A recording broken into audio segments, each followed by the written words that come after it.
So we'll continue with our Jungian analysis of the Lion King today. We ended at the point where, remember, Mufasa had taken Simba up to the top of Pride Rock and described to him the fact that his kingdom essentially constituted everything that the light touched. And you can think about that as the domain of the, roughly speaking, of the Great Father, with the domain of the Great Mother on the outside of that, that being symbolically equivalent to the underworld or to death or to nature. All of those things seem to be approximately equally true. And he forbade Simba from going to investigate what was beyond the confines of the light. And in some sense, that's exactly what a tradition does for you, because the tradition is precisely what defines the domain of the light. And to be moral from the perspective of the tradition, it's akin to playing a Piagetian game, but only adhering to the rules. You know how Piaget described the fact that when kids first master a game, they learn how to act it out, and then they learn what the rules are, and then they regard the rules in some sense as sacred. You can't go outside the rules. And then later in moral development, if they get to that stage, then they start to recognize themselves also as formulators of the rule or formulators of the game. And culture tells you don't go beyond the rules. That's the definition of morality within the box of culture, and you don't go outside of that. And so that's why Mufasa plays that particular role. And it's wise, because if you go outside the domain of what you already understand, then it's dangerous out there. Clearly, it's dangerous out there. But the downside of that particular message, and this is the mythological reason why Mufasa isn't as aware as he could be of Scar. You know, his knowledge is bounded, and he's not aware enough of what lies outside of that in this realm, let's say, of death and destruction. And so Scar is able to overcome his brother. You see this sort of thing happening to people very frequently, for example, who develop post-traumatic stress disorder. And one of the things that's not as well known about post-traumatic stress disorder as might be known is, A, it happens to you if you encounter an experience that sort of blows out the axioms of your knowledge system. That's one way of looking at it. It's so unexpected that you can't account for it within the confines of the system that you're using to interpret the world. And that often happens to people when they encounter something that's truly malevolent. And that can be within them, or it can be in the form of someone else who is genuinely out to hurt them. They're often, people who develop PTSD are often, but not always, somewhat naive, and they're not aware of the full catastrophe of the world. That might be one way of looking at it. And then they encounter someone who's truly out to hurt them. And they can detect that even in the way the person's face looks, or they encounter a part of them that's much more malevolent than they had ever imagined it could possibly be, and then they do something terrible, and then they don't know what to do about it. So Dallaire, the Canadian general, wrote a book called Shake Hands with the Devil, and it was about what happened to him in Rwanda when he was stationed there as a UN warrior or a UN soldier. And I mean, Dallaire was not naive, but what he encountered was truly malevolent, and it just blew him into pieces, and that's what happens. And so there's real utility in staying within the bounded domain, but the problem is that there may be information that's outside of that domain that you absolutely need to know. And so part of the problem with being alive is that you have to continually determine how much you're going to maintain your stability and how much you're going to explore. And you have to explore because the stable part of you gets outdated. But if you explore too much or too unwisely, then you can encounter things that flip you upside down. It's actually one of the problems with being high in trait openness, especially if you're also high in neuroticism. Because if you're open, you're creative, you're always looking for ideas that are outside of your current systematic way of thinking. But if you're high in neuroticism, so you experience a lot of anxiety and emotional pain and that sort of thing, you can continually upset your own apple cart. Now, the other thing that you might want to think about, this is really useful as far as I'm concerned, is you might want to think about this politically.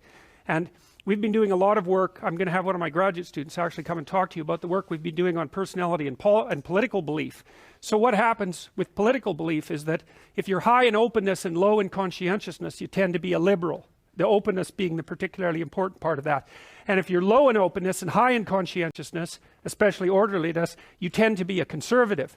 Now it's kind of strange because openness and conscientiousness aren't very highly correlated.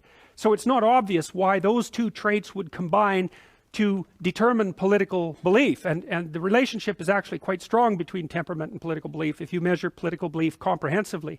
But it seems to me that the fundamental distinction, and this is the political game, at least along the liberal conservative axis, boils down to one thing. It boils down to how open borders should be compared to how closed they should be. And, you know, you can see that reflected, for example, in the attractiveness of Trump to a large part of the general population because he's going to close the borders, build a wall, and fortify the borders. And conservatives like that. They like to have borders between things stay tight. And they don't even care if it's state borders or political borders or town borders or ethnic borders or borders between ideas or borders between sexual identities. Conservatives like to have things stay in the damn box where they belong. Partly because they're orderly and partly because they're low in openness. They don't get any real, they're not interested in what happens if you free up your conceptions. All they see in that is the probability of disorder. Whereas liberals, who are high in openness and low in conscientiousness / orderliness, they get a real charge out of letting things out of the box so that they can creatively interplay. Now the issue is, who's correct? And the answer is, you don't know, because the environment underneath the political landscape moves. And so sometimes the right answer is tighten up the borders and fortify. And sometimes the right answer is no, loosen things up because everything's getting too static and tight and we need more information. And the dialogue that occurs in the political landscape, this is why dialogue is so important, is fundamentally between these two opposing views of borders. And because you can't say with certainty which one is right at any given time, an open dialogue has to maintain itself so that the entire political state can maneuver properly along that moving line. It's absolutely crucial. It's really, really, really useful to know that people vote their damn temperament. It gives you more of an understanding, at least in principle, of those who sit on the other side of you on the political fence. And there's been recent newspaper articles, quite interesting. I tweeted a couple of them about this company in UK called Cambridge Analytics, and they're using the damn Big Five. They can extract out Big Five information from your Facebook likes. They've got a model of every single person in the United States Big Five personality, and they help Trump craft political messages right down to the level of apartment buildings to appeal to people based on their Big Five temperament. And that's all recent work. And so one of the things that's very interesting is we are teaching computers to understand us so fast you can't believe it. And we really do risk walking into an electronic world where you will only see what you want to see. I mean, obviously the marketers are trying to do that as fast as possible, right? They only want to send you ads that you're going to be interested in because it's expensive and foolish to send you anything that will annoy you or that you'll ignore. And so the marketers are trying like mad to map who you are, even by watching your eyes. They're trying to figure out who you are so they can send you the right information. But the danger is that that'll happen, say, in the domain of news and broader information, increasing this tendency for people to be siloed in their exposure to the external world. It's sort of like each of us is becoming a micro celebrity surrounded by electronic sycophants who do nothing but tell us exactly what we want to hear. It's a real problem. Karl Popper, a famous philosopher of science, said that one of the things that you should do, and this is akin to the Piagetian view, is you should always look for information that contradicts your current viewpoint. Now that's painful, right? Because who wants their axioms contradicted? It can take you apart. But it's the only way that you can ensure that you're learning at the same time that you're maintaining your stability. And that's another reason why it's really necessary to engage in dialogue with people that you do not agree with, because they're the ones who will tell you things that you don't know. It's of crucial importance in the maintenance of your own stability. The worst thing that can happen to a person, no, because there's many horrible things that can happen to a person, but one of the worst things that can happen is that you find yourself in a situation where no one is offering you corrective feedback anymore, because you rely on the corrective feedback provided by other people to keep yourself sane, to keep moving in the ever-changing environment. And if you cut yourself off from that feedback, then you end up static and shrinking. It's really not good. You get less and less competent, you get less and less confident, and the threats outside of you loom larger and larger. So that's all to do with the the domain outside the light. See, Jung would also say that out in this domain that's sort of beyond what you understand, that's also where you encounter the archetypes of the collective unconscious. Now that's a really, really complicated idea, but what he means by that is that if you're put outside the domain of your competence, you're going to start to use fantasy to organize your world. So I can give you an example of that. So I presume most of you are old enough to have a conscious memory of when the Twin Towers came crashing down. And so everybody in the days after that was wandering around like they were in a daze. And the reason they were in a daze is because, well, it wasn't exactly clear what fell, right? There was the physical towers fell, but that was only a tiny bit of the problem, because those physical towers were embedded in a network of meaning, like a very, very sophisticated network of meaning, but also a political network and an economic network and a military network, and like they're nodes inside a very complex system. And so when they come crashing down, you don't know what's come crashing down, right? So you're out there in the unknown and wondering what's going on and wandering around in a daze, which is exactly what happened to people. And then what Bush did, George W., was immediately turn that into a good versus evil drama instantly. And that's an archetypal idea. So that's when he came up with the idea of the axis of evil. I think that was Iran, North Korea, and I don't remember the other one at the moment. But he immediately turned the political landscape into a good versus evil drama. And he said to everyone in the world that they were either with him or against him, fundamentally. And that was part of the retreating into I guess a more protected landscape. That's one of the ways that human beings deal with the encounter with a traumatic threat. And so the reason you meet the unconscious and even the collective unconscious on the border of your knowledge is because when you hit the border of your knowledge, you start to use fantasy in order to bring the newest form of order out of the unknown so that you can start to make sense out of it. And that's what artists always do.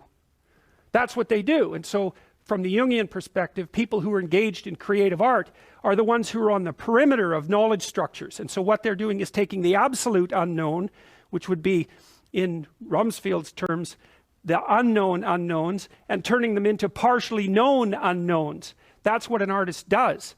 And especially the more classical artists who deal with mythological and religious themes, which was the case for art right up until the late 20th century. They're using these mythological ideas to sort of extend the domain of human knowledge out beyond its current parameters. And so artists do that, and literary people do that, and dramatists do that, and they help us extend our knowledge. Now, that's where open people live. That's another way of thinking about it. So think about it this way. So you're in a city, and the city has parts of it that degenerate. And so you could think about that as order degenerating into chaos. And then the open people who are creative come along and they find places in the city that have degenerated but that still have interesting potential, right? And then they move in there where it's cheap too, and they start producing art. They start producing galleries, and then the coffee shops move in, and then the thing starts to get civilized. And then of course the more liberal conservative types move in. Those would be the yuppies, roughly speaking. So they're much more conservative than the artists, but they're still liberal compared to the bulk of the population. And so the more daring people move in after the artists have civilized it. And then after that, then the chain stores start to move in, and soon it's completely turned into Zellers or something like that. And then the artists have to go somewhere else and find another place on the boundary where they can live. And it's a physical boundary as much as a mental boundary. And so because you think each of those personality traits, there's 5 dimensions, each of them represent the possibility of inhabiting a kind of niche, right? An ecological niche. So if you're an extroverted person, your niche is the social environment. If you're an introverted person, the niche is, I think, nature. I don't know that for sure, because I've never figured out exactly what introverts are adapted to, but it's not exactly the social world. If you're agreeable, then your niche is relationships. If you're disagreeable, your niche is competition. If you're conscientious, your niche is duty and effort. And so, those niches are partly social because so much of our environment is social, but they're also partly natural because our social being is nested inside the natural world. And so you can think about the big 5 traits as different kinds of adaptations to different kinds of niches. And that's the niche that the open people, the open exploratory types, occupy. So that seems to make a higher order super factor, extroversion and openness, called plasticity, as opposed to stability, which is conscientiousness, agreeableness, and emotional stability. And there's a playoff between those two things, because the stable people obviously are stable, but the plastic types of people are more dynamic, and they're more concerned with transformation. And in order to get a system optimally stable and dynamic, you have to have a continual interplay of those factors. Because static doesn't work because everything changes. That's the problem with conservatism. And the problem with liberalism fundamentally is, yes, everything changes, but you have to bring forward some structures from the past. So it's very, very difficult to get that balance correct. So, all right, so anyways, out there in the underworld, in the place beyond your current conceptualizations, that's the place of death and nature, and it's beyond the light, and it's also the place of hell, and that's what you see here. And how do you conceptualize that? Well, one of the things you'll see, if you're interested in this sort of thing, if you ever go read the writings of the Columbine killers, the teens, they're very interesting. They're very much worth reading, especially, I think it's Dylan Klebold, who was the more literate of the two. But he tells you exactly where he went after brooding and brooding and brooding on his isolation and segregation from mankind. So he's out there beyond, he's out there in a chaotic domain, and because he's tortured by that, his thoughts take an unbelievably dark turn. Like, it's unimaginably dark. If you're interested in that sort of thing, you could read that. There's another book you could read called Panzram, Panzram, and it's a fascinating book. It's about this guy who, I think he raped 1,200 men. So that sort of tells you what sort of guy he was. Extraordinarily physically powerful and brutal and malevolent. And he was kind of a juvenile delinquent type. And they put him in a reform school, and he was not well treated in that reform school. It's sort of like the worst of the Canadian residential schools. And when he came out, he was not a happy boy. And so he spent the rest of his life trying to be as destructive as he could possibly imagine, and purely, consciously, with malevolent intent. And then, and believe me, he was pretty destructive. He kept track of the dollar value of all the buildings he burned down. He tried to start a war between Britain and the United States. Like, he was all out for all-out mayhem. His dying words that they're going to hang him, he told the guy who was going to hang him, he said, "Hurry up, you Hoosier bastard. I could kill 12 men in the time it takes you to hang me." And that's exactly the sort of person he was. And he made friends with this physician in the prison, who he thought was like the first person who ever did something nice for him, gave him $1 for cigarettes, if I remember correctly, and the physician encouraged him to write his autobiography. And so he did, and it's available. And so if you want a view, because, you know, you always think of people, you think, well, people have good intentions, you know, that you especially think that if you're naive and agreeable. So all of you who are sitting there out there thinking people have good intentions, you're probably high in agreeableness. But that's not always the case. People can have very dark motivations that are fully conscious and very well elaborated. And Panzram he was smart. And his book is very well written, and he tells you exactly why he thought the way he thought. And so it's a good glimpse of exactly this sort of thing, where you can get to, if you want to, by brooding on your specific misfortune. You know, and his basic credo was that human beings were so reprehensible that they should just be eliminated. And believe me, that's what he was trying to do. And these people who do terrible things, like the Columbine shooters, that's exactly what, for lack of a better word, they're possessed by. It's sheer malevolence. And the Columbine kids had a much more spectacular catastrophe planned than the one that actually occurred. And they knew it was going to be a full-blown media circus. And lots of these people who engage in those sorts of mass murders, they know about the other mass murderers, and they're engaged in a competition. And the competition is who can do the most brutal thing the fastest, something like that. So you can't just be thinking about people who have good intentions but have somehow gone wrong. If you ever meet someone who isn't like that and you think that, you're just a tree with ripe fruit to be plucked. So you don't want to be in that situation. You have to keep your eyes open. And so anyways, that's basically what's encapsulated in this part of the story. Now, the hyenas go after the little lion, obviously, but they manage to escape. It's a very malevolent scene. And Mufasa shows up at the last minute to rescue them. So, and you know, that there's also a mythological trope there, which is that if you go outside, your domain of competence and you encounter something you don't understand, the first thing that you're going to do is look to the knowledge structures that you already possess to explain it, right? And that's you could say from a symbolic perspective that that's the manifestation of the Father, because of course that's what you're going to do. And you know what's really interesting too is, because I've had a lot of clients who've had PTSD, and without exception every single one of them was induced by one form of malevolence or another. They have to develop a very sophisticated philosophy of good and evil to get out of it, because they have a worldview in which those things don't really exist. There's no such thing as pure malevolence. Well, that's fine unless you encounter it. And then as soon as you encounter it, you won't know what to do. And then you won't be able to get on with your life. You'll do nothing but think about that and think about it and think about it and think about it. It'll disrupt your sleep. It'll put you into a permanent state of preparation for action. Because the part of your brain that's detected that, which in my estimation, by the way, is the same part, at least in part, that detects snakes. It's the same damn circuit. Once it's seen something like that, it is not going to let you go till you figure it out. And that's basically what post-traumatic stress disorder is. And you know, to some degree, each of you will have experienced that, maybe not all of you in here, but many of you.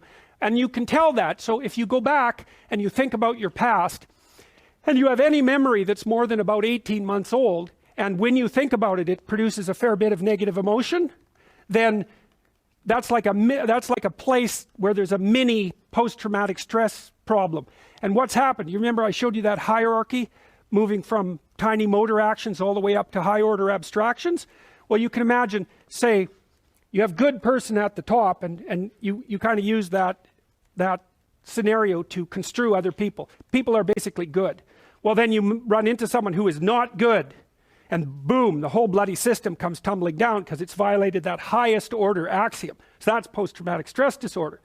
If something has violated an axiom that's more differentiated, you know, closer to the actual motor output, not quite so high in the abstraction chain, then all it does is wipe out that part of the structure. It doesn't wipe out the whole thing. And you can tell if you have holes in your perceptual value structure by checking to see if you have memories that are still alive in a negative way that are old enough so that they should have been incorporated into your personality.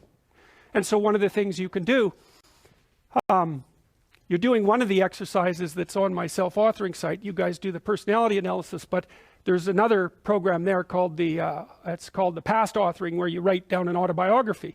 And thinking through these things that have happened to you in your past that are negative is a good way of making them go away. And thinking them through kind of means you have to figure out what happened, right? And then you sort of have to figure out how to make it not happen again. What you're trying to derive is some kind of causal analysis. How is it that I was put into a situation where I was made vulnerable?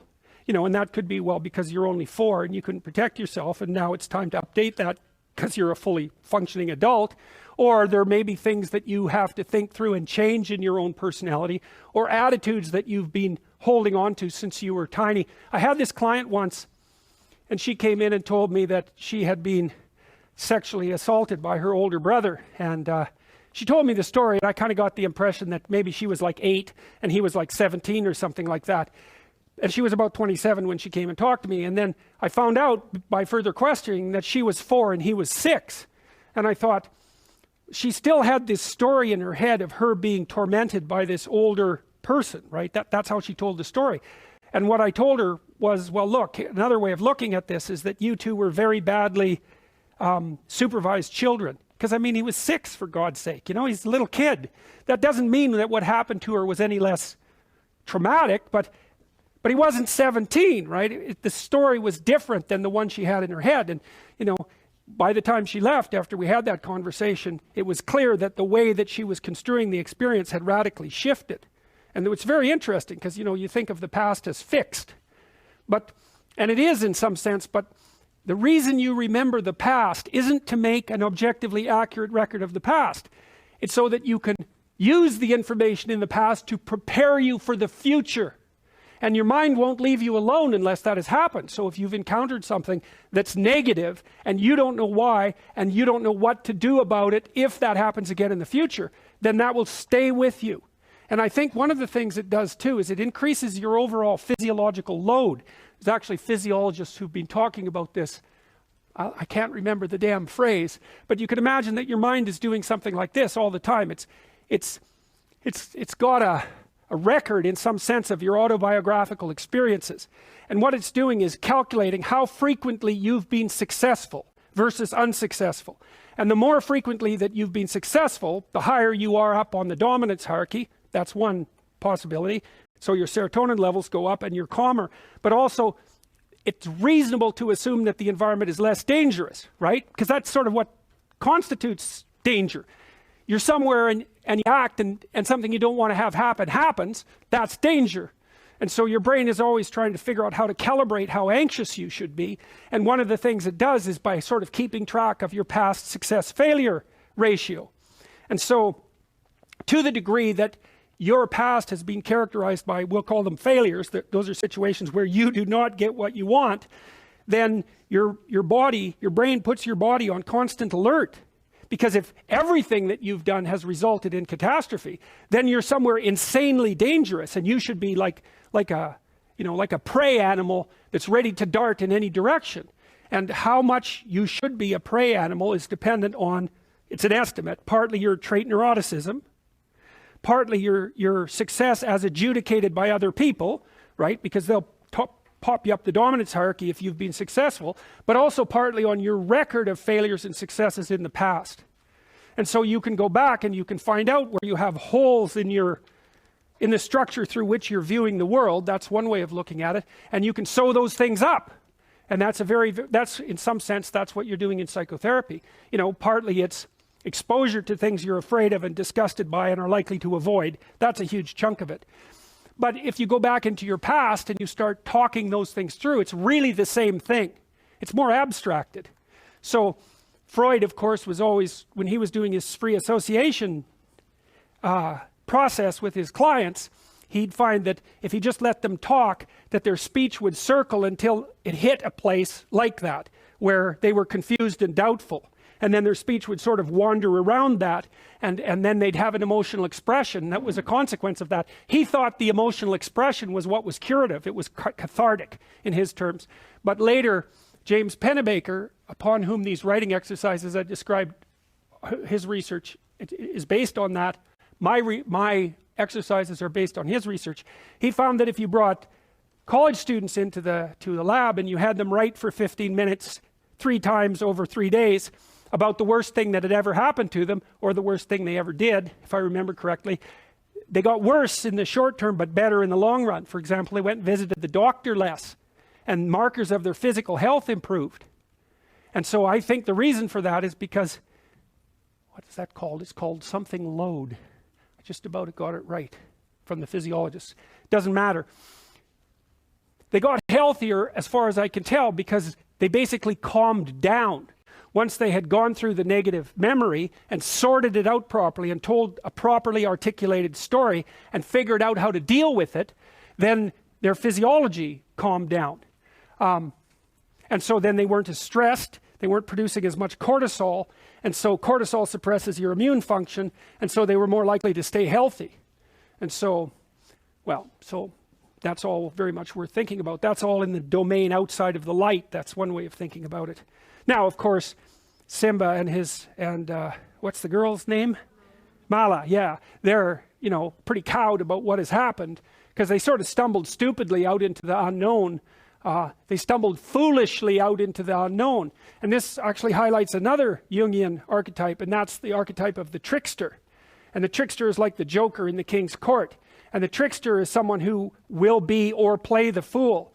And the thing about the fool is that the fool is close to the truth, because you can't learn anything new unless you're willing to be a fool, right? You know what that's like. You know exactly what that's like. You have to master a new skill, but you're avoiding it because you know that you'll be bad at it when you first do it. And if you're perfectionistic, you're going to say, well, I can't allow myself to be bad at anything.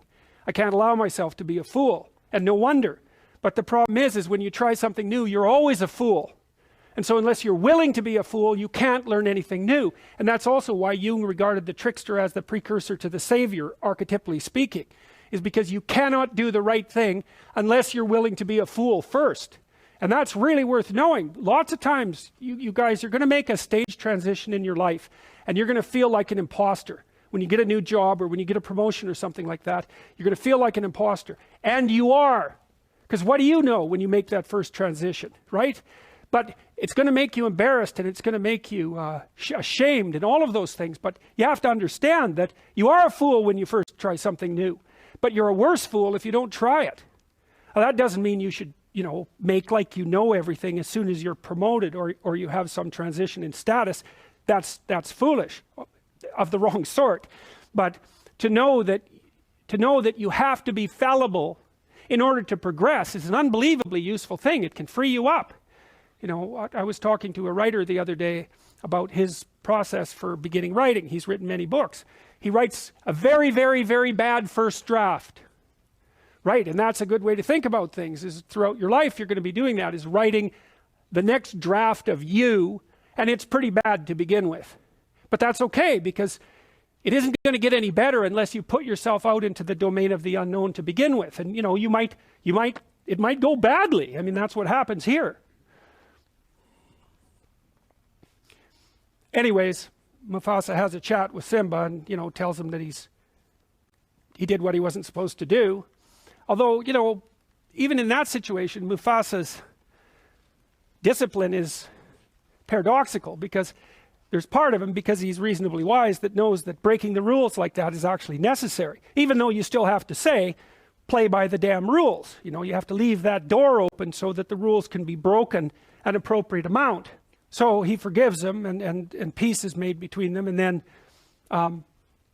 they involve themselves in sort of gazing at the night sky. And so the two of them do that together. And the night sky is an interesting place, because that's where the absolute unknown resides. And one of the things Jung wrote a lot about was astrology, strangely enough, / astronomy. And one of Jung's contentions, this is a very interesting one, was that because the night sky was completely unknown, people could project their fantasies into it. And that's what they did with astrology.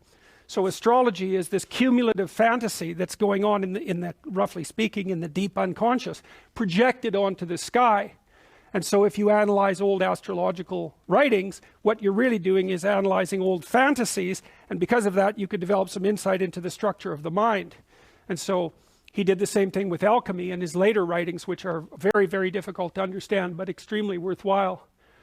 Okay, so anyways, back to the hellish domain. Now I told you that domain that's outside of knowledge, you could think about that as the underworld, or you can think about it as nature, the negative element of nature in particular.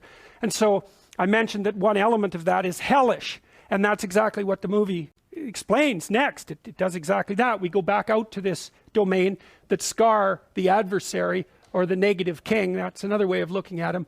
This is the domain over which he rules. And so you can see him there surrounded in fire. Same idea as the hyenas surrounded by fire earlier, although this is green fire and smoke, which I think is even worse.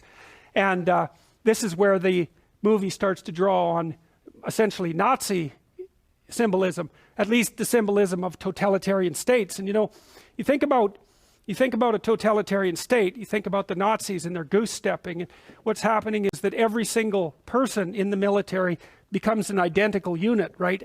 They're all uniform, and they're all, in some sense, imitating the dictator in an absolutely perfect way.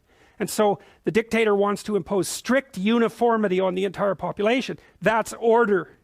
And one of the things we've discovered that's really interesting is that disgust sensitivity is associated with orderliness, and that's associated with conscientiousness. And one of the things about Hitler was that he was very disgust sensitive, and a lot of his hatred for non-Aryans. So imagine inside the Aryan box it was all uniform, outside it was all parasites and predators. And that was a manifestation of disgust, not of fear. It's a whole different thing. And if you read Hitler's Table Talk, which is a collection of his spontaneous dinner speeches from 1939 to 1942. It's a very interesting book. You see that his metaphor for the Aryan race was a body, a pure body, unassaulted by parasites or predators, and that he was trying to erect a border around it to keep all of that away. So it's an immunological disgust-like metaphor.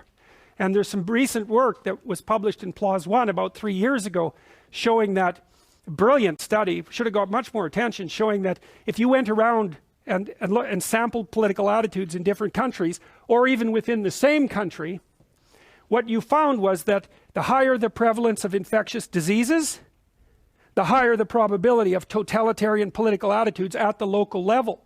And you can imagine, well, what happens if there's infectious diseases is you want to put borders around everything. You don't want free movement between ideas or people, because that's partly how the disease spreads. You're going to have much more strict sexual rules, for example, because that's a great way for diseases to be transmitted. And before Hitler went on his rampage against the non-Aryans, he cleaned up all the factories. Like, he went in there and fumigated them. It was part of the law. And he went on a public health campaign to get rid of tuberculosis, and he got rid of the bugs in the factories as well. And he used Zyklon B. That's an insecticide, and that's the gas that he used in the gas chambers eventually. So first it was the bugs in the rats, and then it was people who were, then it was euthanasia. That was the next move, and forced euthanasia. And the rationale for that was compassion, by the way, just so you all know. It's merciful to put these people who are burdensome to themselves and their families and the state, who are living second-rate lives. It's merciful to euthanize them. And that was a huge campaign in Germany. It was after that that the more racial purifications began. And so that's the disgust thing. That's unbelievably important. It's because lots of times people think that conservatives are more anxiety sensitive than liberals, and that's why they're closed in terms of their ideas. But that doesn't look right. First of all, conservatives are less neurotic than liberals, although the effect isn't that big. So it doesn't look, and they actually are, they score higher in measures of well-being. The most unhappy people are liberal men, by the way. So, but, you know, people are often accused, if they're conservative, of being fearful, and that's why they, you know, suppress other people's viewpoints. But that doesn't look right. It's low openness and high orderliness, and that looks like it's associated with disgust, and that looks like it's associated with something called the extended immune system, which is the proclivity of people to keep themselves away from potential sources of contamination. It's really terrifying, because one of the things people often said about Germany was that, you know, it was a very civilized country, and yet it descended into barbarity. But conscientiousness is a very good predictor of long-term success.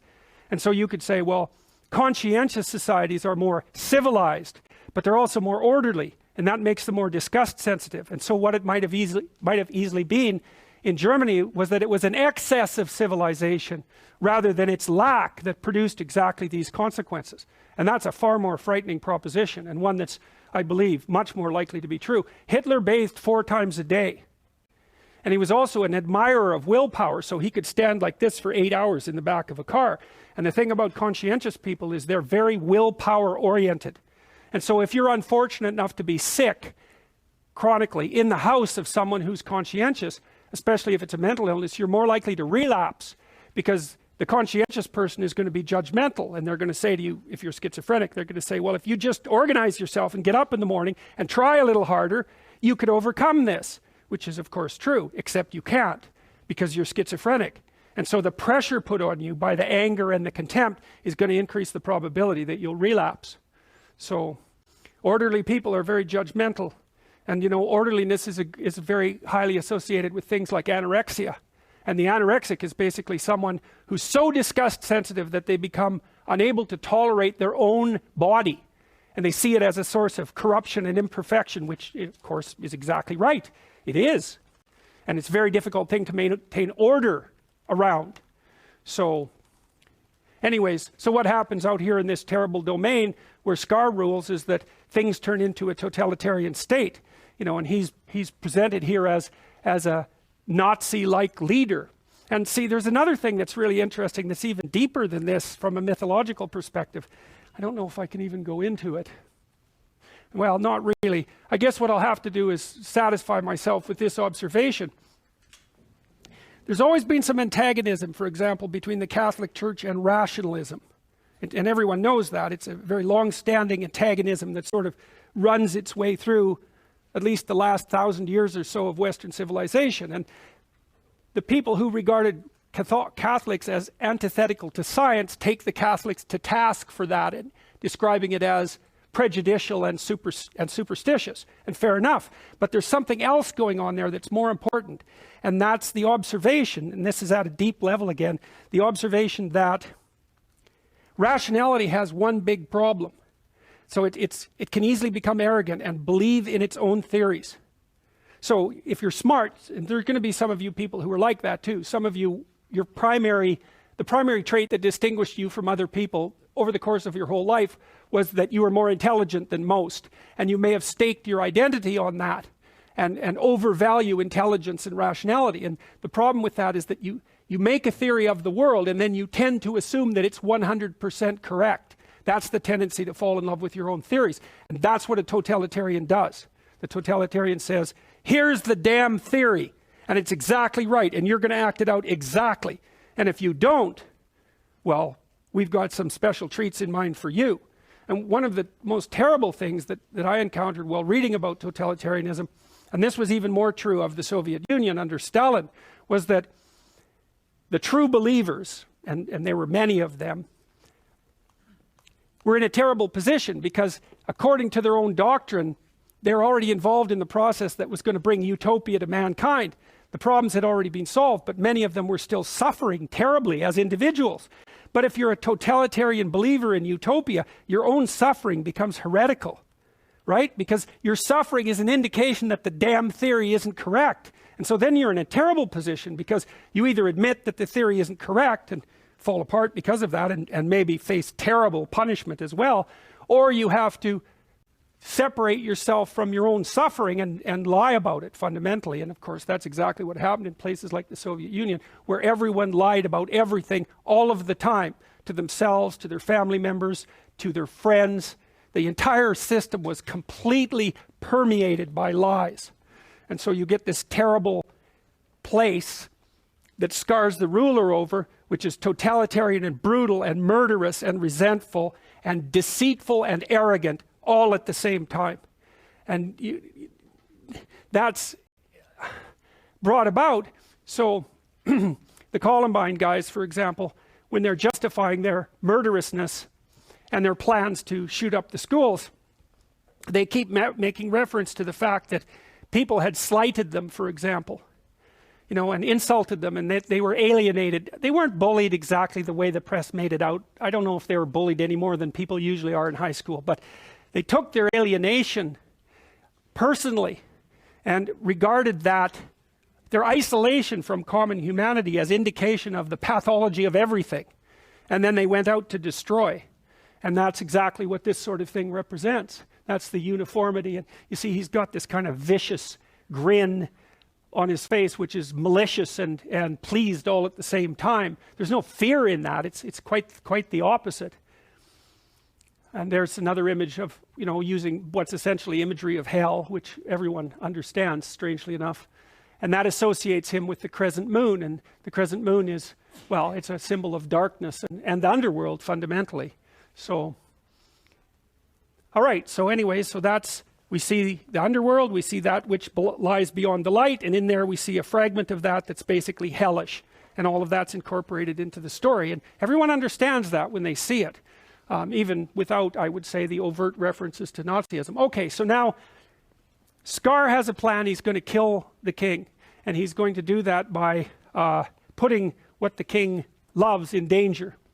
And so Scar, feigning sympathy, has enticed Simba down into this ravine, and Scar's minions are going to cause a wildebeest stampede, right? So a mindless stampede to put Simba in danger. And so that's what happens here. The wildebeest start to march into the ravine, and everyone is making a Scar tells Mufasa that Simba is down in that ravine and entices him down there, and so they're all off running to see if they can save Simba. And then you see Mufasa running in front of the wildebeest herd, trying to find his son and trying to stay ahead of them, the mad mob that's put his son in danger. And so he tries to escape, climbing up the butte, which is almost a sheer cliff. And when he gets to the top, his brother is waiting for him there, and he asks him to pull him up. And Scar basically, before he kills him, indicates that he's betraying him and puts his claws into Mufasa's paws and throws him off the cliff. And so that's that, and it's a sad part of the story. It's a hard part that's very hard on kids because the father has died, and you know, it's a rare kid who won't cry about that scene in particular, where you see Simba very upset and his father dying. Now, this is a hard part of the story to interpret, and I don't know if it's because of my lack of ability to interpret or because the story takes a weird twist here, but there is this confusion in the story about whether Simba's an innocent victim who's set up for the murder of his father, or whether he actually bears some guilt for it, you know, and he's broken some rules and so on, so he's not exactly placed in the position of innocence, but of course he's also been set up by Scar. In any case, Scar tells him that it's his fault, pure and pure, and that because of that he's going to have to leave. He's going to have to be banished beyond the kingdom. Now,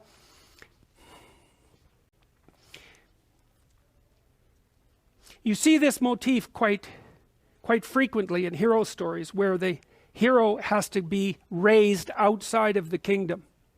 That happens with King Arthur, for example, and it happens with Harry Potter, right? Because Harry Potter is raised by muggles instead of being inside the magic kingdom. So it's a very common theme, and partly what it means is that it means two things. One is that you do grow up alienated from your culture to some degree. There's no way around that, because the culture doesn't match you perfectly, and it doesn't work for you perfectly, and it's old and it's kind of corrupt, and it alienates you as it's shaping you, and so you're going to develop some separation from it. And you see that in intergenerational rhetoric, you know, where the new generation has the proclivity to blame the previous generation for everything that's wrong with the current system. And fair enough, you know, because you do inherit everything that's wrong. Of course, you also inherit everything that's going well, which is a good thing to also notice. But the idea is that you can't help but be alienated from, let's call it the patriarchy, for lack of a better word, because it's got a tyrannical element and because it's not matched well to you. So, but then there's also this other issue, which is, well, maybe you're not being successful by the terms that are, by the values that are instantiated in the current system. And you might say, well, that's because the system is set up in an unfair manner, and fair enough. But it's also possibly because you're just not very good at acting out those values, right? So part of the reason you get alienated from your culture is because the culture is corrupt. But another part of the reason is you're just not doing as well as you could be. You're not playing by even your own rules properly. And so you get alienated and you're unsuccessful because of your own inadequacies. And so the movie plays both of those. It's obviously Simba is set up, but there is an intimation that he's not entirely blameless as well. Anyways, he's very broken up about this, and no wonder. It's also partly a story of the emergence of adolescence, because, you know, when you're a child and you're ensconced right inside the familial framework, then you sort of exist within that system of rules, like you would under the Piagetian scheme. But when you become an adolescent, then there's much more of a proclivity to break free and to start breaking rules. And so that's also akin in some sense to the death of the father. And that's a necessary developmental stage.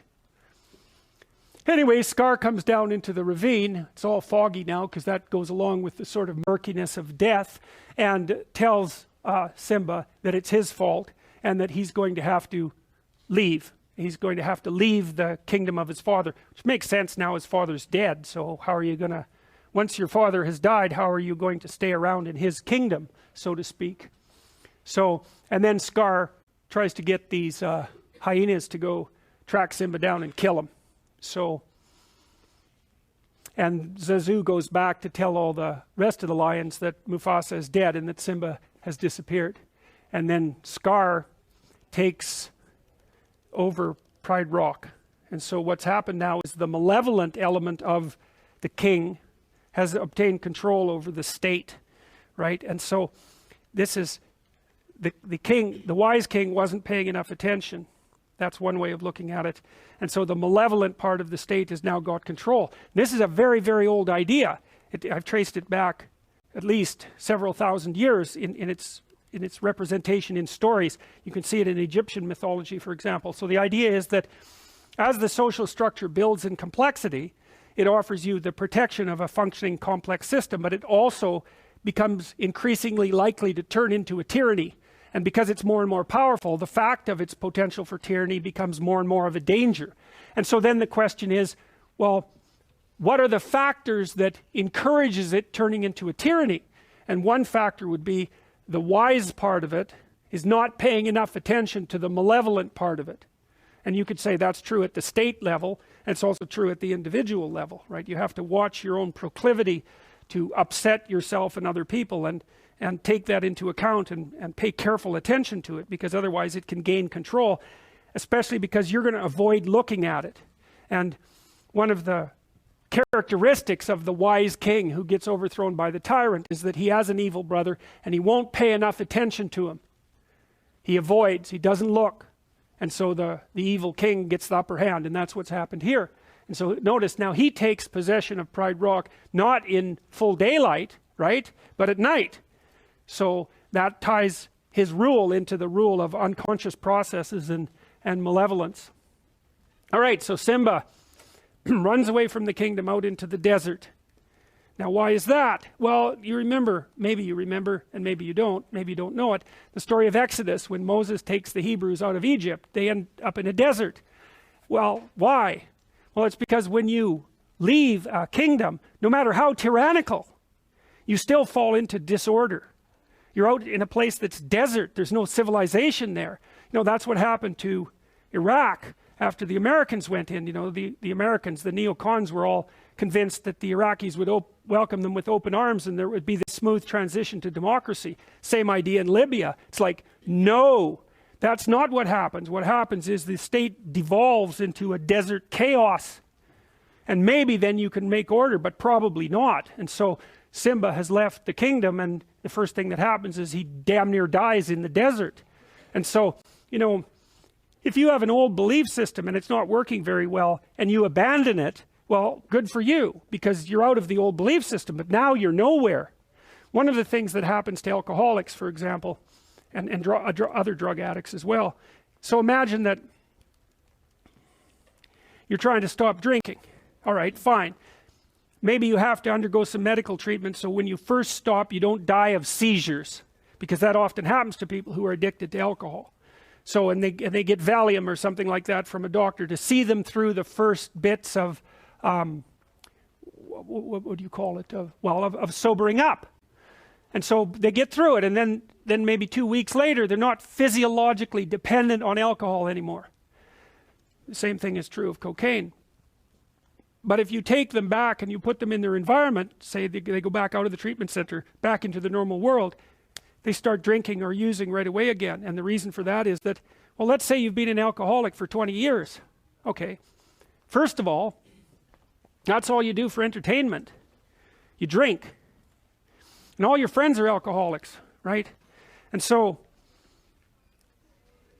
if you're going to stop drinking, not only do you have to rid yourself of the physiological addiction, but you have to completely learn a new way of living. Because what do you know? You have to get rid of all your friends, because they're all drunks, pretty much. Or if they're not, they're at least people who are facilitating your drinking. So you have to build a whole new social network. You don't know how to amuse yourself, because of course, the way you've done that is by going to the bar, sitting at home drinking. And so there's a huge hole in your life. You abandon the previous pathological mode of adaptation. But that just leaves you with nothing. And then you have to rebuild that thing from scratch. It's extraordinarily difficult, and that's why so many people fail when they're trying to overcome a major addiction. So, all right, so anyways, Simba's out there in the desert. He's left his family and the comforts of home, and he's discovered by Pumbaa and, what was the little rat's name? Timon? Yes, he's a meerkat, right? Which are very cool things. And they discover him, and this is sort of his transition into adolescence, and he kind of finds, and this is, I would say, more typical of the male transition into adolescence, because females, of course, hit puberty so much younger. The males who aren't very attractive when they're young, and just starting to undergo puberty, they're not very attractive to females. They tend to clump together in gangs and manage the transition over what it could be 7 years. So, and that's what happens here is Simba joins this little gang of, you know, these guys are all right, but, you know, they're a little on the primordial side, you might say. You know, one of them is basically just a walking gastrointestinal tract, and the other one is, he's not so bad, but he's like, you know, a foot high, really, what good is he? And so he's got some second-rate companions out here past the desert, but he's out of childhood now, and now he enters the adolescent world. And what happens here is that very quickly in the film, he goes from being a little cub to a full adolescence, and there's about a 5-minute transition, and so it's the next stage in his development. And now he's out there in this paradise, which is kind of strange because adolescence really is no picnic. But the idea here is that he really doesn't have any responsibilities, right? None. And that is one thing about adolescence is, and even the stage of life that you guys are at, is you have lots to do, but you're not really responsible for anyone other than yourself. And so even though you might be quite burdened with your current responsibilities, it's nothing compared to what it would be like when you have responsibility for children, for example, or for the people that are working for you or whatever. So anyways, out here, it's a kind of impulsive place as well. And adolescence is like that. We've had high school students try to do the future authoring program, you know, where they have to think 3 to 5 years down the road. It's like, forget that. They just can't do it. And I've watched them, and what happens is you immediately become aware of just how little high school students know when they're like 15 or 16. 3 to 5 years, forget it. They don't have the world knowledge to project themselves out that far in the future, not even close. And so we've built a high school version that helps them design a better future 3 to 6 months down the road, and even that's really pushing it. But you know, adolescents are more impulsive and they live more for the moment, and there's some utility in that. I mean, being impulsive and living for the moment is one of the things that gets you pregnant as a teenager, and that is certainly one way that the species has managed to propagate itself. And so positive emotion and impulsivity are very tightly linked. And so he's out there in this adolescent delusional fantasy. That might be one way of thinking about it, but more importantly, he's out there where he's in a domain now where the impulses of the moment basically take precedence. And so, and I think they sing some song about, yeah, Hakuna Matata, right, which basically means do whatever you want and tomorrow will take care of itself, or something like that. So it's very impulsive and lacks all responsibility. One of the things that I would recommend to you if you want to protect yourself from ideological possession, shall we say, is that when you hear people speak politically and they don't say anything about your responsibilities, you should probably stop listening to them. Because whenever they're trying to offer you something, if it doesn't come along with an equivalent cost, there's something being hidden from you. And they're appealing to the part of you that's, well, I would say, at best, adolescent. So, all right, so anyways, he's out there in his little adolescent paradise, and with his dopey chums, and back at Pride Rock, things are not good, right?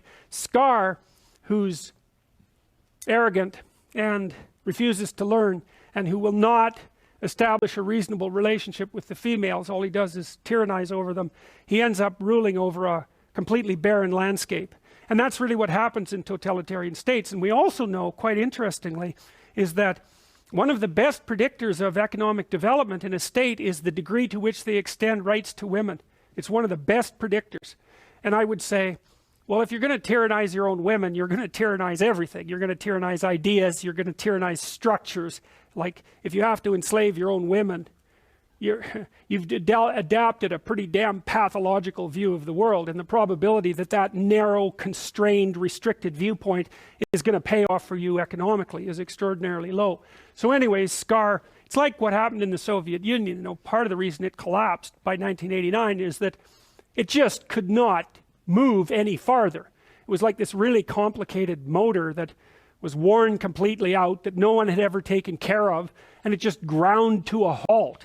It just stopped working because it didn't work. And so if you're totalitarian and you won't update your system and adjust it, then it wears out and grinds to a halt, and everything becomes unproductive. Now, it's not easy to figure out what makes a society productive, because you might say, well, it's natural resources or something like that. First of all, natural resources are very often a curse to a country because they produce corruption. They call that the Dutch disease. There's a reason for that. You can look it up. But natural resources in and of themselves are by no means sufficient to guarantee the well-being of a country. Japan has virtually no natural resources at all, and it's really rich. And one of the prime natural resources actually seems, maybe there's two. One is honesty, another is trust. And if you can set up a society where people are roughly honest, which means they do what they say they're going to do, and where the default bargaining position on both sides is trust, then the probability that that culture will become wealthy is very, very high. So, and a functional legal system is also a natural resource of tremendous, tremendous value. You know, it's partly why people in China, for example, wealthy people in China are dumping their money into the real estate market in North America like mad, because one of the things you do know if you buy real estate in North America is you actually own it. It's still going to be yours 20 years in the future, 30 years in the future. There's no doubt about that. And so that fact of ownership is embedded in the functioning legal system. And that's what gives those sorts of properties crazy value. You know, much to the problematic situation for all of you people who are, at some point, most of you are going to try to buy property in Toronto, and that's really going to be entertaining. So now look, the other thing about Scar is he's got the little bird locked up, right? That's the vision of the king. Well, he doesn't want to know anything. He already knows everything. So why does he need this stupid bird flying around telling him what's going on? The last thing he wants to know is what's going on. Yeah. Stalin, I mean, God, you gave that guy bad news or good news, he was going to have you killed. It kept the bad news to a minimum. And that's a real problem, right? Because if you torture people who bring you bad news, then you're never going to learn anything. Well, you don't have to if you already know everything anyways. And so that's the situation here. Well, his little minions, the hyenas, are getting pretty unhappy because they haven't had anything to eat. And the reason for that is they've just stripped the landscape bare. Right? I mean, and I read at the demise of the Soviet Union that something like 10 to 15% of the entire landmass of the Soviet Union had been rendered permanently uninhabitable by industrial pollution. So, you know, and that, I don't remember if that included Chernobyl, you know, where that terrible nuclear accident took place, but there were massive domains of devastation in those countries that, you know, will take hundreds of years to fix. So anyways, when Scar rules, everyone starves. That's a good way of thinking about it. Or everyone dies. But that's okay, because that's really what he's after anyway. So that works out quite nicely. Now back out here in paradise, I mean, look at him. How pathetic can you get? Look at the expression on that creature's face. You know, he's sated like someone who's just eaten a gallon of ice cream. And he's got this pathetic, self-satisfied, naive, clueless, unconscious grin on his face, which the animators did a very nice job of capturing. Like, that's a complicated expression, and you just want to slap him, and that's exactly what should happen, and that's exactly what does happen. So anyways, he's out there being unconscious dingbat. Well, his society is degenerating, and that's bloody well worth thinking about, because that's an archetypal trope, right? It's like things are sinking around you. The question is, what are you doing about it? You know, are you just staying in kind of a blithe unconsciousness because you can get your next meal, or are you going to wake up and do something about it? Well, that's the call of the self. So now we go back to Rafiki here, and he knows what's going on in the kingdom. He's a symbol of the self. And he also has some inkling that Simba is still alive. So the son of the king is still alive, despite the fact that the land has become ruled by a tyrant and the son is absent. He's still around somehow. And so from the Jungian perspective, there isn't much distinction between the self and the child.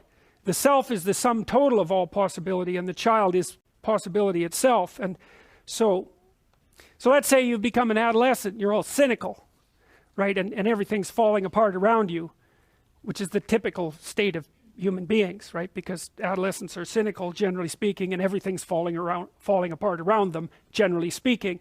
And so what do you have to do in order to do something about that? Well, one is you have to be drawn by the call of wisdom, and the other part is that you have to rediscover that part of yourself that's a childlike part, that's associated with the sun and associated with that early, you know, the early exposure of Simba to the sun. You have to find that again, and then trust that some childlike exploration and a bit of manifestation of faith might get you to the next place. And so that's what's happening here with the little, the baboon in the tree and the drawing. So anyways, he knows that Simba's alive now, and so he goes off to find him. And meanwhile, Simba and his dopey companions are out hunting for bugs, because he's a lion, he shouldn't be eating bugs, for crying out loud, but they're easy. And so you see this scene where Pumbaa goes after this bug, and then another lion shows up and chases him. So she's going to kill him and eat him. And see, that's an interesting thing, because one of the things that happens, I suppose you could think about this, one of the things that happens in late adolescence is that the formation of male gangs is often broken up by the proclivity of one or more members of that gang to get involved in an individual romantic relationship. And so the idea that the female lion is the carnivore, the female is the carnivore that will devour the group, is exactly right. And so what a girl will do often if she's in a relationship with somebody like a young man or an older adolescent is she'll try to separate him from his dopey friends. And like, no wonder, why wouldn't she do that? Because he does have dopey friends, and it'd be better for him if he could get beyond them. And so anyways, they're pretty freaked out about this. And so then Simba goes out and has a fight with this lion to protect his dopey chums, and I'm sure you don't need any explanation about what that means. And they have this huge fight, and Nala, who it turns out to be, pins him. And so that goes back to the beginning of the story, where when he first encountered her, she pinned him all the time. She's an anima figure, right? And now what she does immediately is shame him. So he's an anima figure in part. She's an anima figure in part because she actually does shame him, right? So she's the gateway to higher consciousness. She makes him self-conscious, and rightly so.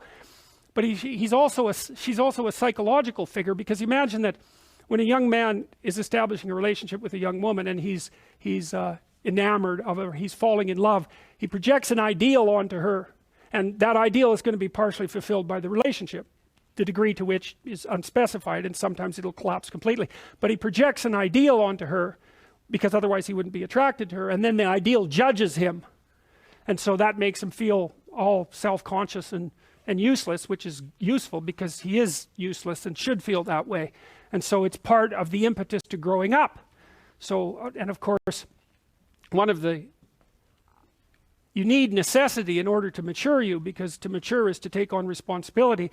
And you're not going to feel that impetus unless adopting the responsibility has some sort of payoff. And women tend to mate across and up dominance hierarchies, so they tend to actually like men who are useful. And so if they encounter a man who isn't useful at all, that's exactly what's going to happen.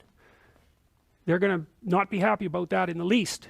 And no wonder. And I think the reason for that, it's an economic and a biological reason. The reason is that women are in the position of having to take care of infants primarily. And an infant is a very heavy load. And so even a woman who's extraordinarily competent is going to find herself substantially limited in her possibilities if she has an infant. And so then she's looking around for someone who will pick up part of the load.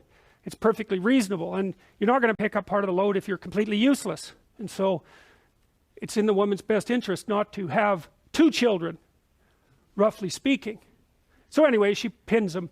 And then he's all resentful about it immediately, because she's calling him on his stupid friends and the fact that he's out there gallivanting impulsively in paradise when there's real problems to be solved. And so look at him, he's all resentful and useless and feeling put upon and picked upon, and you got to slap him again fundamentally. And she's just completely stunned by that. It's like, and tells him, where's the Simba I used to know, right? He's a little doubtful about the whole situation there. The animators do a very nice job of this part of the movie, because one of the things you see is that his eyebrows are always pointing up in the middle, whereas his father's eyebrows were pointing down in the middle. And so that's the difference between this, which is sort of like things are happening to me, and this, which is more like I'm imposing my will on things. And that's an immature face, and the animators capture that brilliantly. So here's where she shames him again. She tells him how much she liked him when he was little, and a potential king, and how hurt she is that he's this useless, wide-eyed, naive, impulsive, pleasure-seeking adolescent. And she tells him that she missed him, and God only knows why, because look at him again. It's like completely appalling creature.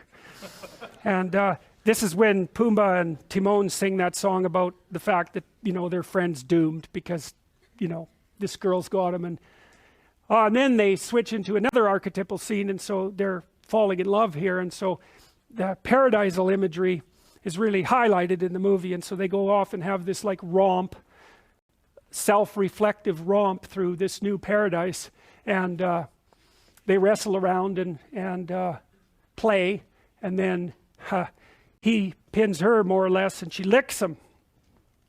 That's not so good. And this is one of the most brilliant shots, I think, that the animators managed, because she's obviously pushing this a little bit farther than he knows what to do with. And so they're wrestling, and she licks him, and then she lays down and makes this face, which is, every single class I've ever showed this to, all laugh when they see that image. And that's a good example. So Freud said that jokes were a good route into the unconscious. So the question is, and this is an archetypal facial expression, and everyone knows exactly what it means. There's something sexually seductive about it, something very sexually seductive about it, despite the fact that it's a lioness. And the animators do an extraordinarily good job of capturing that. And so that has a huge effect on him. Well, these guys know that like, the game's up, man. It's like they know they're dead. Whatever attractions they can offer are paling in comparison to this.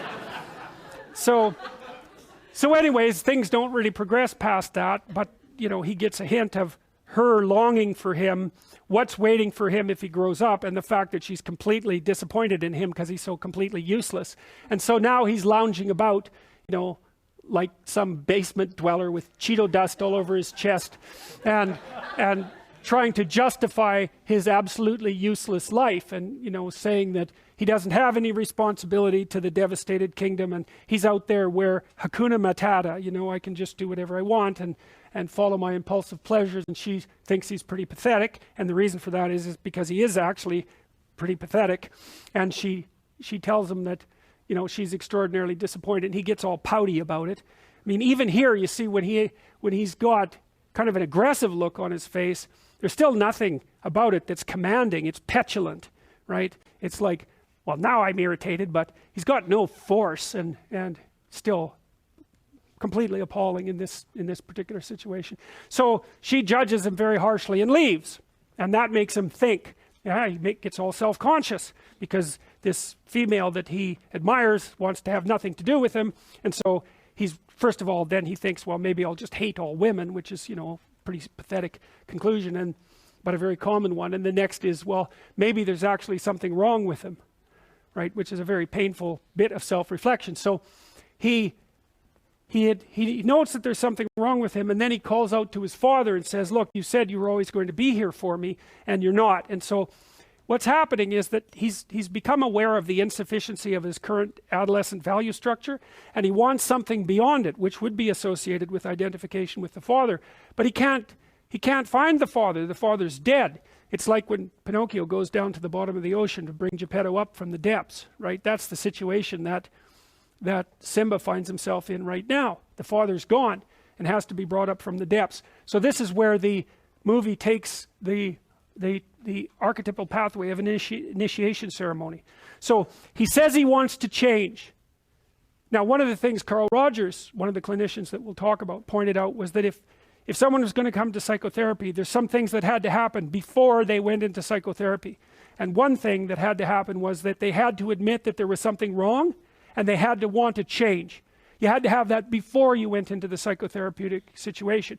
And what happens here is Simba is actually, he's dropped his arrogance, and he's looking upward, kind of like Geppetto wishing on the star in Pinocchio. He's looking upwards, he's looking towards something higher, and he wants to transform himself. So he's asked the question, how can I change for the better? And he doesn't get an answer. And then Rafiki shows up. So what does that mean? It means that as soon as you know you're wrong about something, as soon as you admit that you're wrong about something, and you open the door to potential change, that part of you will respond. So, and you know this because, think about this. You're thinking. So you ask yourself a question, because that's what you do when you're thinking, and then you generate some answers. It's like, it's very strange. The thinking will actually work. You can actually come up with answers if you think about something. And so this issue is, okay, I thought I was real good in my little impulsive paradise, but then it turns out that I'm just a half-wit, and I noticed that, and I want to do something about it. So the question has now been posed. And what Jung would say is the deeper part of yourself, the part that still contains your undeveloped potential, will respond to that posed question and change the way that you look at things and change the way that you act. It'll start changing things so that you can tap those parts of yourself that are not yet developed. And you certainly do that in psychotherapy, but you can do that. Jung said that psychotherapy could be replaced by a supreme moral effort. And by that he meant was that if you really wanted things to be better, if you wanted to get your act together, and you admitted that you were insufficient in your current state, and you meditated on the issue and tried to figure out what you should do next to put yourself together, that you would be able to find out that there's something in you that guides the process of development. That's the self. It's the higher self in some sense. It's the thing that remains constant across transformations. You know, because you're somewhere, then you fall apart, then you get somewhere else. But there's something outside of that that's guiding that process. And that's also the self. That's what you could be. And you can communicate in some sense with what you could be. And that's a very strange thing about human beings. Anyways, Rafiki shows up, and Simba is sitting by the water, self-reflecting, and there's a little pebble that drops into the pool to attract his attention, and up pops the self.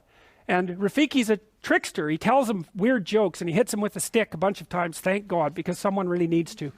And he makes some stupid jokes about bananas and kind of entices Simba into following him, right? He lets him know that he has a secret, and he entices Simba into following him. And so Simba's all of a sudden become interested in something.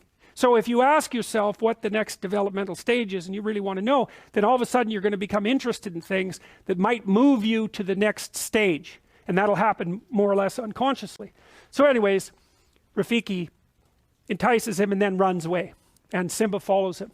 And well, that's where he reveals himself as a sage. And then he tells Simba to follow him, and he goes underground. And this is the initiation scene, right? Which we talked about at the beginning of the class. This is the descent into the underworld. And it's a prerequisite to radical personality transformation. So anyways, he goes through this horrifying underground tunnel system where everything's all tangled up, which is, you'll know if you ever fall into chaos, that everything down there in chaos is tangled up. It's a tangled mess. And and there's horrifying music going on in the background, and he goes deeper and deeper until Rafiki says he finds a pool in the middle of the chaos, a deep pool, and that's another symbol of the self. It's the deep unconscious. There's something down there that's alive that can be drawn up to the surface. And so Rafiki shows him the pool, and Simba, who's quite terrified at this point, looks in it, and the first thing he sees is he only sees himself. He only sees his own reflection, and Rafiki says, look deeper. Now you see what the animators do here. It's very cool. So there's Simba, and there's his reflection, but you see that is already half his father, and you look at the difference in the eyebrows and the look. So there's a tightness of jaw and a firmness of face that's starting to manifest itself there, and that means that he's starting to see the man he could be beyond the adolescent. That's a good way of thinking about it. And then all of a sudden, well, there, you know, that's a whole different face, right? That's a seriously different face. That, everything's going in, and that, it's like, get out of my way, because things are going to happen around me. Very judgmental as well. So it's not naive by any stretch of the imagination. But, you know, we know his father's a good guy, and so there's something archetypal about this. And so he sees the man he could be reflected back to him, and then that actually becomes a cosmic event, and we switch up to the sky instead. And so Mufasa manifests himself basically as a solar deity, and he tells Simba that he's forgotten who he is, which is the son of a king, and that he should remember that and start acting like it. And that's an archetypal idea. So if you're just a useless adolescent, then you've forgotten who you are. And the consequence of that is that the state is going to fall fall apart around you, and you're not going to do anything to fix it, and you're not going to be good for anything, and no one's going to be able to rely on you, and you're going to be all whiny and resentful. And then after that, it even gets worse. And so that's basically what Mufasa tells him. And so Simba is like blown away by this vision, right? Because he sees what he could be and also what he's not, which is pretty damn horrifying. So anyways, the storm, so to speak, clears, and Rafiki comes up, and Simba's a lot more thoughtful and not quite as whiny and resentful anymore, and Rafiki leaves. And so Simba now knows what he's supposed to do. He's supposed to stop being useless and take on the moral requirements of setting the kingdom straight. And so he runs back across the desert. There's all sorts of impressive music happening, and then he comes back to his kingdom, and it's not looking so good. And that's the consequence of his abandonment of it. That's a big part of it. So now it's dead, but also his abandonment of it to nothing but malevolence and chaos. And so he's pretty taken aback at what's happened, and that he exaggerates his guilt, or it should anyways. And Nella shows up, and they decide they're going to do something about this. So in the meantime,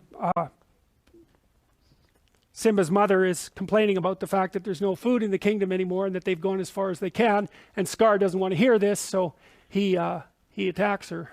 And Simba decides to go to war. And so this is where he wakes up, and he's willing to encounter the shadow at this point. And so he confronts Scar, and Scar's very concerned about this, because actually Simba's looking pretty impressive now, and he thought he was dead besides. And so he tries to use treachery and whininess and subordination to excuse himself, but he's planning to overthrow Simba nonetheless, to resist him. So he tells Scar to leave. He's going to banish him to the nether regions outside of the kingdom, like Scar did to him. And Scar basically refuses. And then a storm gathers, right?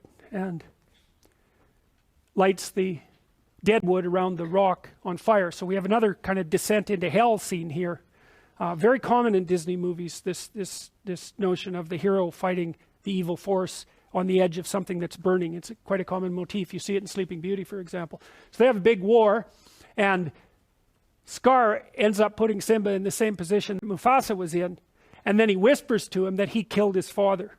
So Simba's been thinking all along that it was only his fault, and it is sort of his fault, but he didn't know that there was a more archetypal theme playing out in the background, which is that societies are always endangered by malevolence. Always. And that's independent to some degree of Simba's decisions and his lack thereof. Anyway, Scar tells him, because he thinks he's won, and that energizes Simba to have this sort of final battle. He leaps out from the pit, and they have a big fight, and he pins him basically, and the female lionesses come to his aid, and Simba tells him that again that he has to leave. And so they have a big fight. That's a particularly good bit of animation. So there's a real demonic aspect to Scar there, sort of king of hell imagery.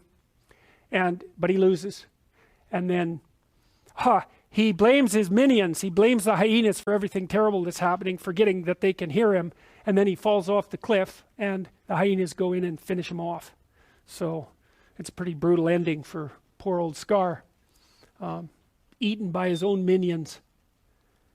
And then Scar's dead, and Simba has won, and so the rains come immediately. And so what does that mean? Well, it means that when proper order is restored in a kingdom, then everything starts to flourish again. And so the rains come, and then while it's raining, Simba climbs up to the top of the rock, and now he's completely mature, right? The pathetic facial expression disappears entirely, and he straightens himself up, because now he's full of serotonin after having defeated good old Scar. And all the lionesses are roaring, and he climbs up Pride Rock, and they roar at him, which is good. They're tough, and he's tough, and they're showing their teeth. It's not a society of naive and harmless creatures. It's something that's got some bite. And the rains come, and then the next thing you see is the restoration of the kingdom. And so basically what that means is that if the individual is willing to confront their own shadow and then to take on the malevolent forces that continually undermine society, then harmony can be restored and everyone can do well. And so then we have a return to the beginning, right? And so Simba and Nala are now a couple, along with Pumbaa and Timon. And they have a baby. And Rafiki shows up and does the same thing. You know, he's going to present the baby to the sun and have all the animals bow again. And that's the end of the movie. So that's all packed.